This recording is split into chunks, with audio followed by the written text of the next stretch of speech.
माननीय अध्यक्ष महोदय बता रही हैं।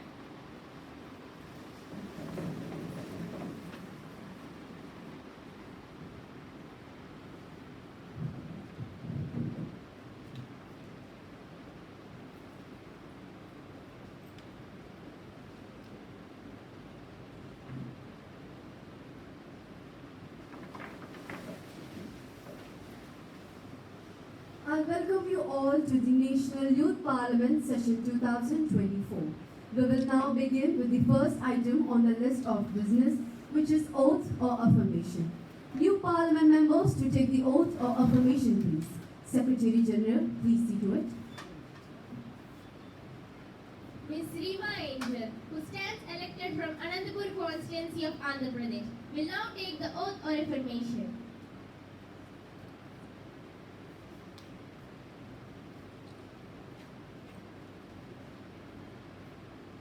Madam, do you want to take the oath or affirmation? Oath, please. In which language would you like to take the oath? In Telugu, please.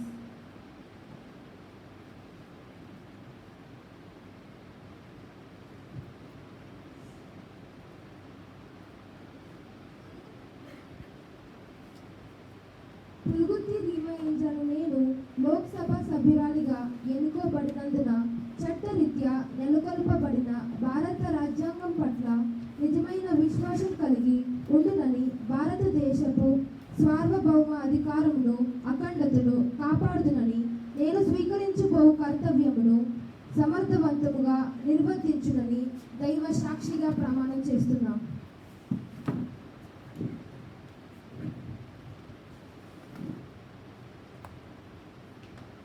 We are confident that your contributions will be very fruitful to both the House as well as the country.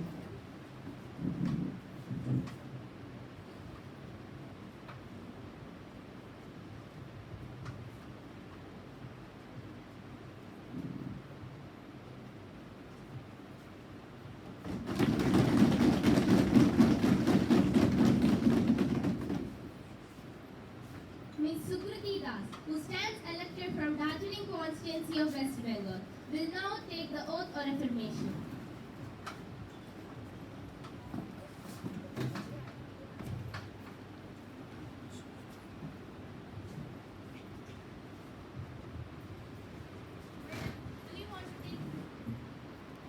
Madam, do you want to take the oath or affirmation? Oath, please. In which language would you like to take the oath? In Bengali, please.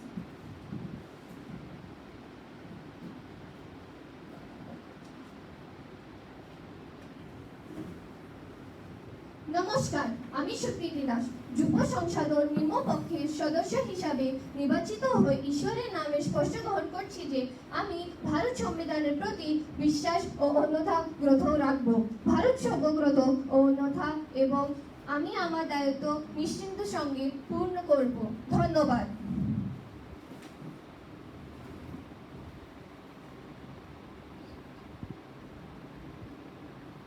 We are confident that your contributions will be very fruitful to both the House as well as the country.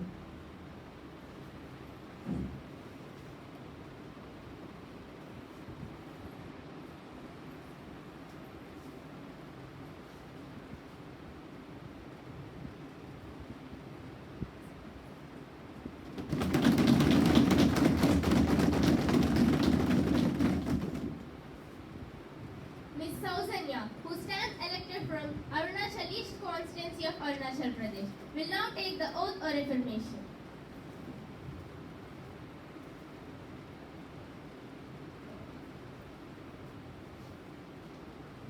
Madam, do you want to take the oath or affirmation? Oath, please. In which language would you like to take the oath? In English, please.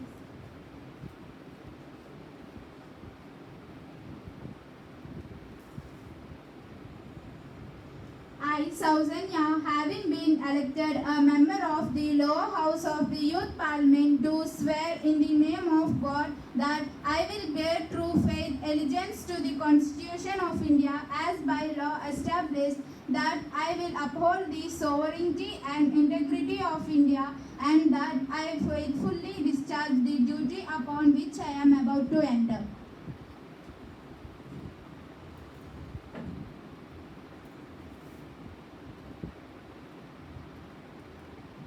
We're confident that your contributions will be very fruitful to both the House as well as the country.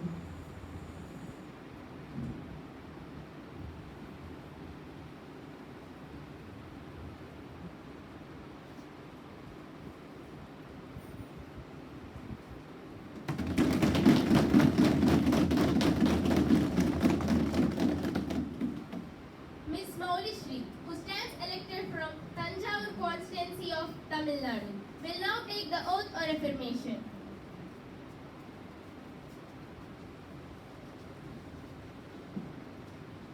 Madam, do you want to take the oath or affirmation? Oath. In which language would you like to take the oath? In Tamil, please.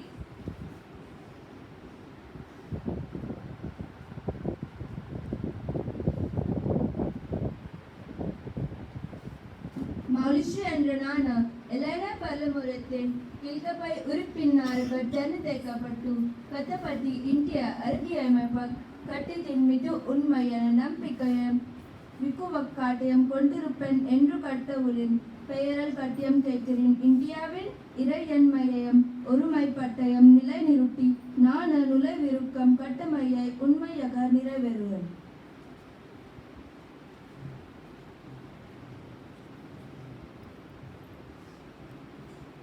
We're confident that your contributions will be very fruitful to both the House as well as the country.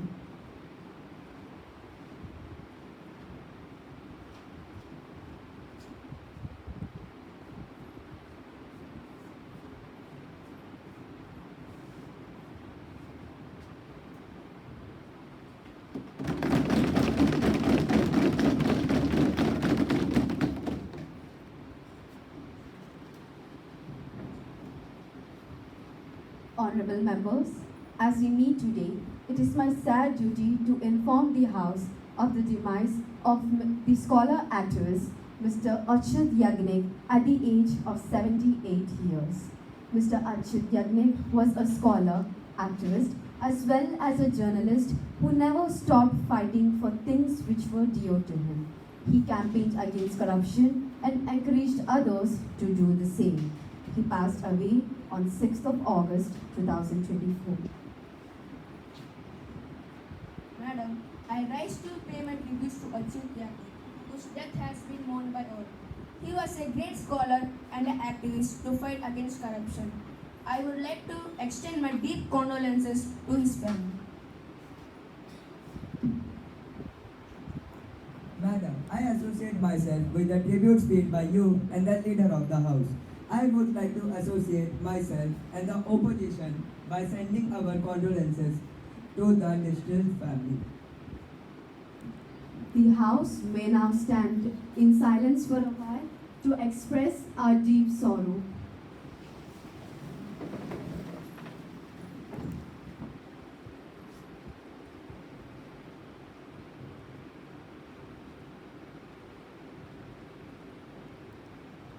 Secretary General may convey the message of condolences to the bereaved family. Yes, Madam Speaker.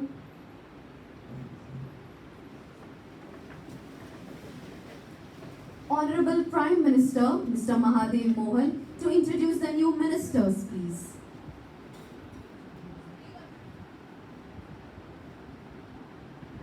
Speaker ma'am, I have pleasure in introducing to you and through you to the House my colleagues, the new ministers.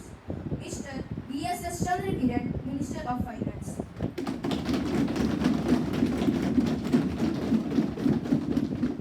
Mr.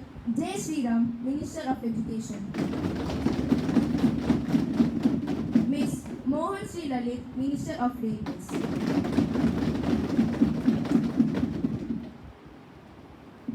Now the question hour commences. Question number 101, Shri Lokesh. आदरणीय महोदय, प्रश्न क्रमांक 101। आदरणीय गृह मंत्री यहाँ बोलने की कृपा करेंगे। क्या सरकार अपराध की बढ़ती हुई घटनाओं पर अवगत है देश के महिलाओं और बच्चों के खिलाफ? यदि हाँ, तो केंद्र सरकार द्वारा क्या प्रभावित कदम उठाए गए हैं महिलाओं और बच्चों के खिलाफ अपराध को अंकुश लगाने में?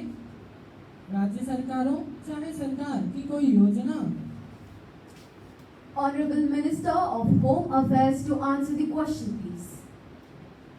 माननीय अध्यक्ष महोदय, मैं आपके जरिए हमारे संसद के माननीय मेंबर को ये बताने की कृपा करता हूं कि कानून व्यवस्था बनाए रखने की जिम्मेदारी राज्य सरकारों पर निर्भर करती है एवं राज्य सरकारें इससे निपटने में सक्षम है। इसके बावजूद निबंध कानूनों की कड़ाई से अनुपालना सुनिश्चित की जाती है। आपराधिक कानून संशोधन अधिनियम 2013 यौन अपराधों के विरुद्ध प्रभावी रोकथाम। आपराधिक कानून संशोधन अधिनियम 2018 12 वर्ष से कम आयु की लड़कियों से बलात्कार के लिए मृत्युदंड की सजा। आपातकालीन संहिता प्रणाली के तहत अखिल भारतीय स्तर पे नंबर 112 की शुरुआत। साइबर अपराध रिपोर्टिंग पोर्टल द्वारा अश्लील सामग्री की रिपोर्ट पेश की जा सकती है। जांच को बेहतर बनाने के लिए गृह मंत्रालय के लिए कुछ कदम। केंद्र और राज्य फोरेंसिक डीएनए विश्लेषण ब्यूरो की स्थापना। गृह मंत्रालय द्वारा फोरेंसिक संग्रह के लिए दिशा निर्देशन आदि सूचना आदि। Next question, question number 102, Ms. Rishita. Speaker ma'am, question number 102. Will the Minister of Education Affairs be pleased to state? Is the Minister of Education knowing about the basic idea for introduction of new education policy? How sure are that it ensures quality education? Honorable Minister of Education to answer the question, please. Respected Speaker ma'am, this policy is holistic and interconnected, which ensures that the desired objectives are achieved. Since education is a concurrent subject, it needs careful planning, joint monitoring and collaborative implementation between the central and the state. Accordingly, Minister has written to all its implementing agencies, regulatory bodies, state or union territory governments and other departments etc. for taking steps for implementation of National Education Policy 2020. NEP 2020 processed various measures to improve the gross enrollment ratio at various levels of education, such as providing opportunity to all children and access of universal access, effective and sufficient infrastructure, safe conventions and hostels, especially for the girl children, children who are dropping out of school or brought back into mainstream education, enhancing access by establishing more high-quality HCIs in aspirant districts, integration of vocational education with school and higher education, scholarship for SCDGs, girls, Divyang, etc. In this policy, target had been set to achieve 100% gross enrollment ratio. I repeat, 100% gross enrollment ratio in preschool to secondary level by 2030 and 50% in higher education by 2035. Next question, question number 103, Ms. Divya. Speaker ma'am, question number 103. Will the Minister of Child and Women Development Affairs be pleased to state what steps the central government takes to improve the condition and need of women and children in the violence-hit state Manipur? Honorable Minister of Women and Child Development to answer the question, please. 3 centrally sponsored schemes for women are being implemented in Manipur. These 3 schemes are looking into the nutrition requirement, safety, security, protection and welfare of women and children in the country. These 3 schemes are Sankshem Anganwadi in Portion 2.0 for improving nutrition indicators, Mission Shakti for safety, security and empowerment of women, Mission Vatsalya for protection and welfare of children. Next question, question number 104, Ms. Vaishnavi. Speaker ma'am, question number 104, will the Minister of Railway Affairs please state that what did the Railway Minister did after the Balasore train tragedy? What facilities are provided by the government to help the affected people? Honorable Minister of Railways to answer the question, please. The cause behind the horrific Odisha train accident, saying that lapses in signaling circuit alteration led to wrong signals, which caused the train to collide at Balsur on June 2nd. The CBI have arrested 3 railway officials believed to be responsible for the accident. The CBI identified them as 1 technician and 2 signal engineers employed with Indian Railways.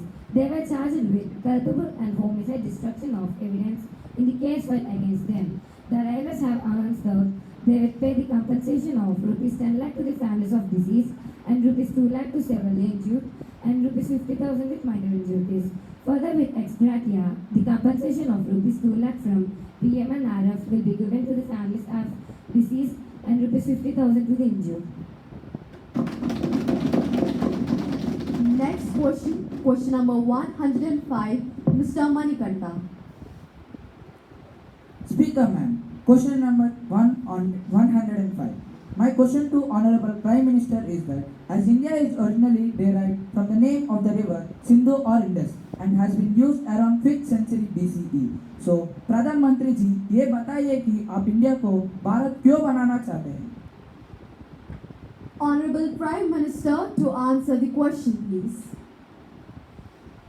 माननीय अध्यक्ष महोदय, मैं आपके जरिए श्री मणिकंठा जी को ये बताने की कृपा करूंगा कि भारत हमारी इंडिया के लिए एक प्राचीन नाम है। ये हमें हमारे जड़ों से जोड़ता है। इसका एक अर्थ है the one indulging in life, the शहीद।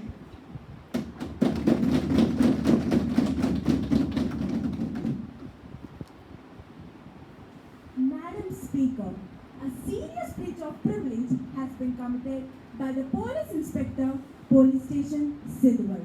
Over 40,000 teachers were holding a state-level rally against the state government of Punjab at Sidwal village in Patiala Badsan Road in Patiala on Sunday with their list of demands.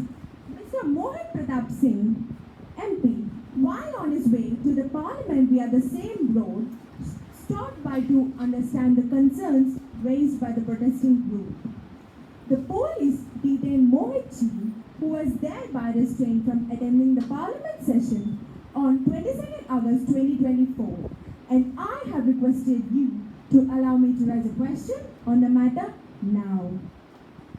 Ms. Vaishnavi, having given prior information of this issue, you may now submit the due notice along with copies of the respective newspaper clippings, and I shall consider it. You cannot spring up sudden surprises like this onto me, Ms. Vaishnavi. Madam Speaker, I have already given a notice of it at 10 a.m. today. I shall consider it when it comes to me, and I'll let you know my decision. Please be seated. Now, papers to be laid. Honorable Minister of Health, Ms. Geetika. Madam Speaker, I beg to lay on the table a copy of the annual report of the All India Institutes of Medical Sciences, New Delhi for the year 2023 to 2024, along with audited accounts following notifications of the Ministry of Health and Family Welfare. A copy of the review by the government of the working of the All India Institutes of Medical Sciences, Bhopal for the year 2023 to 2024. Thank you. Honorable Minister of Agriculture and Farmer Welfare, Mr. Ashok Vardhan. Madam Speaker, I beg to lay on the table. The committee under Rule 331E1A of the Rules of Procedure considered the demand for grants 2018 to 19 of the Department of Animal Husbandry, Dairying and Fisheries. The committee took the evidence of the representatives of the Department of Animal Husbandry, Dairying and Fisheries at their sitting held on 23rd April 2018. The report was considered and adopted by the committee at their sitting held on 25th April 2018.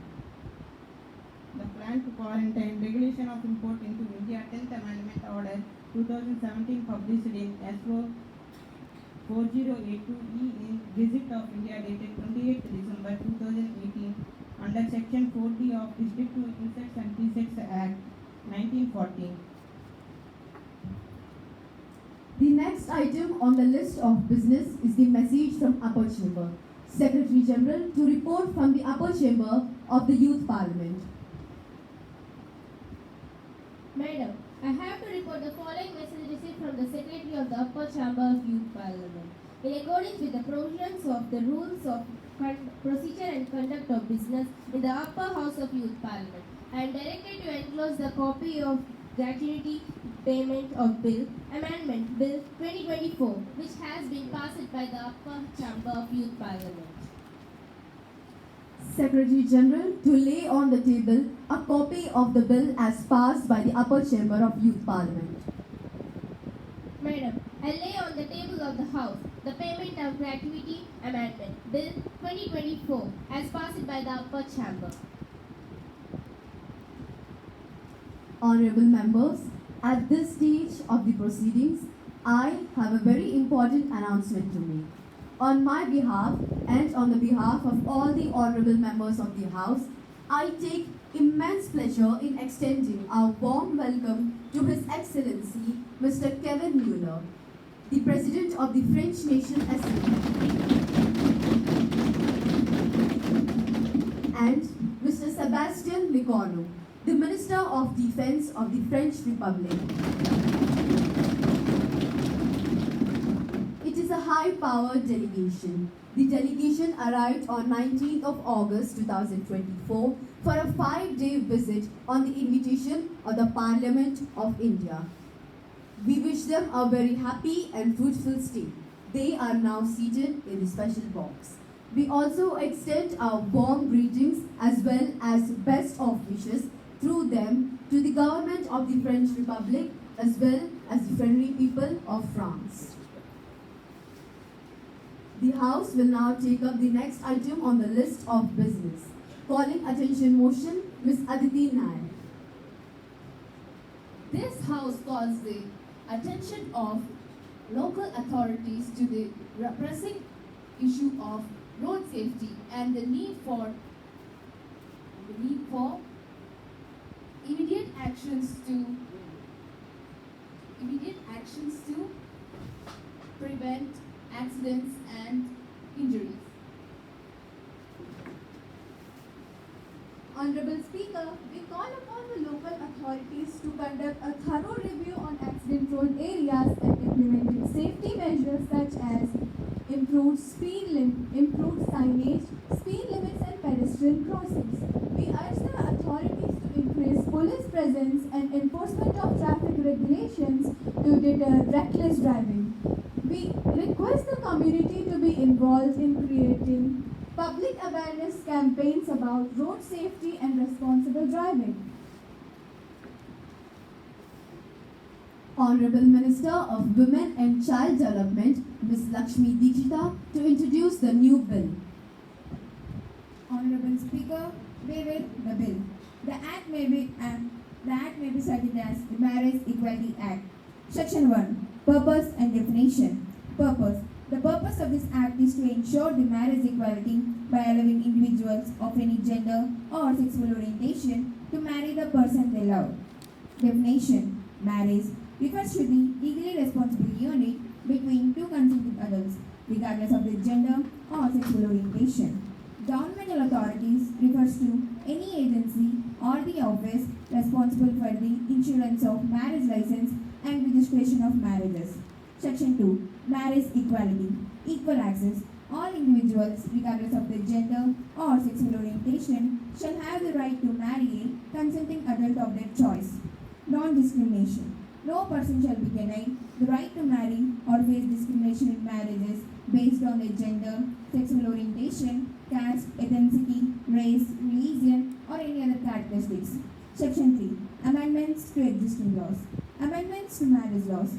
All existing laws, regulations, or provisions that discriminate against individuals based on their gender or sexual orientation in matters of marriage will be repealed and replaced by the provisions of this Act. Section 4. Implementation and enforcement. Marriage license. All the governmental authorities shall issue marriage license to all eligible individuals without discrimination based on their gender or sexual orientation. Anti-discrimination measures. The governmental authorities shall take necessary measures to prevent discrimination against individuals seeking to marry or to have married, including providing appropriate legal remedies in cases of discrimination. Section 5. Effective date. This Act shall come into effect 90 days after its passage into law.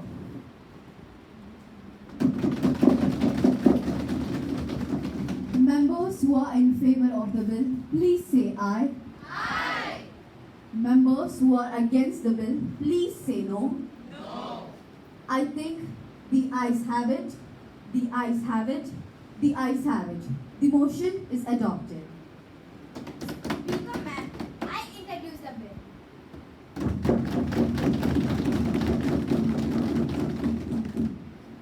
Ladies and gentlemen, welcome to the debate on the Dowry Prohibition and Prevention Act.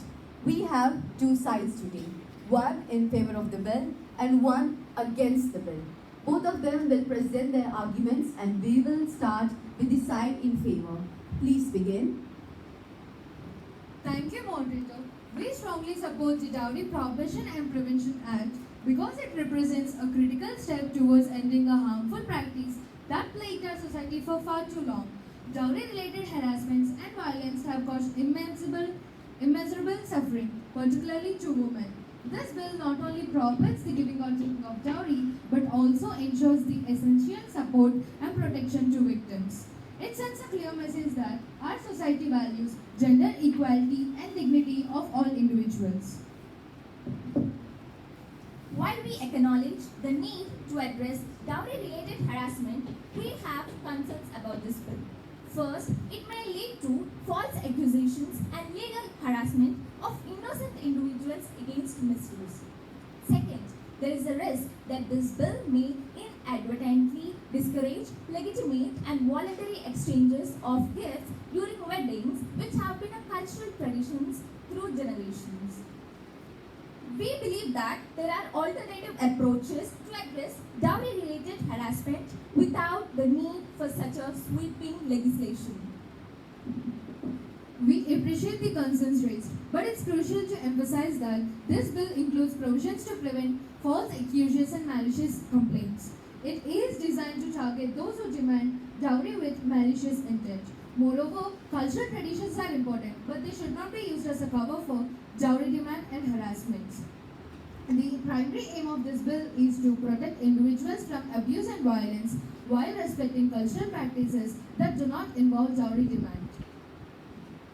We understand the intent behind the bill, but we believe that the penalties prescribed may be too harsh that the individuals cannot face criminal charges or disputes or disagreements. Instead of one-size-fits-all approach, we propose a nuanced approach that addresses dowry-related harassment without the risk of penalizing individuals unfairly. We believe that penalties are necessary to deter and punish those who engage in dowry-related harassments, which is a pervasive problem. However, we are open to discussing potential amendments that strike a balance between deterring wrongdoing and protecting innocent individuals. The core objective of this bill is to protect individuals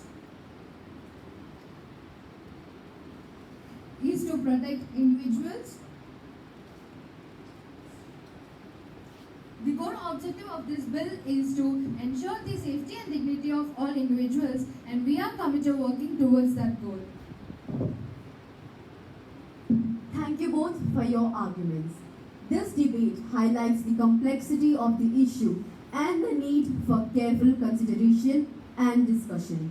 We encourage further deliberation and collaboration to refine the bill and raise concerns on both the sides. This bill shall come into effect after 30 days of its passage into the law.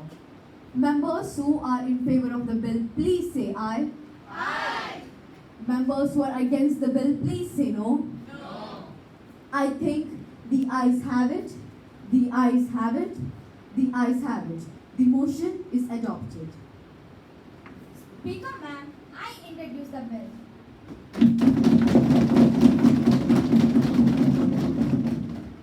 Honorable members, the matters under Rule 377 shall now be laid upon the table of the House. Members who are given permission to raise concerns under Rule 377 may now speak their respective statements. Madam Speaker, today I rise to bring a matter of the utmost public impact to the attention of this esteemed House under the Rule 377. I wish to highlight the deplorable condition of our local roads in Malkapuram. The state of disrepair of these roads is causing significant inconvenience and safety hazards towards to our constituents. The roads in Malkapuram have deteriorated to an alarming extent. The potholes and cracks riddle these streets, making daily commutes precarious for motorists and pedestrians alike. The state of this disrepair is not only causing safety for our residents, but economic development to our region. Local businesses are suffering due to transportation challenges, and overall safety of our residents is compromised. Impacts on community. Safety concerns. The poor road conditions led to an increase in accidents, endangering the lives of our citizens. Economic implication. Local businesses are struggling due to transportation challenges and attracting customers, leading to an financial crisis. Inconvenience. Residents face daily inconvenience, vehicle damage, and prolonged travel time due to these road conditions. The House will now take up the private member's resolution to move up the resolution.